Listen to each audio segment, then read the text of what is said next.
কখনো ভেবেছেন কেন ইব্রাহিম আলাইসাল্লামকে আগুনে নিক্ষেপ করা হয়েছিল? সে সময় মানুষ কাঠ বা পাথরের বানানো মূর্তি পূজা করত, কিন্তু ইব্রাহিম আলাইসাল্লাম বললেন এগুলো কিছুই করতে পারে না, একমাত্র আল্লাহই উপাস্য। একদিন তিনি সব মূর্তি ভেঙে ফেললেন, শুধু বড় একটি মূর্তি রেখে দিলেন। এই দৃশ্য দেখে লোকেরা রেগে ফেটে পড়ল আর বলতে লাগলো, কে আমাদের দেবতাদেরকে ভেঙে দিল? ইব্রাহিম আলাইসাল্লাম শান্তভাবে বললেন, বড় মূর্তিটাই ভেঙেছে, তাকে জিজ্ঞাসা করুন।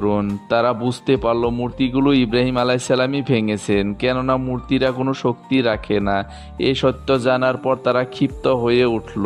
অবশেষে সিদ্ধান্ত নিল ইব্রাহিম আলাইসাল্লামকে আগুনে ফেলে দাও, কিন্তু আল্লাহ ইব্রাহিম আলাইসাল্লামের জন্য আগুনকে ঠান্ডা হয়ে যেতে আদেশ দিলেন। অলৌকিকভাবে আগুন তাকে পোড়াতে পারল না, বরং ঠান্ডা হয়ে গেল।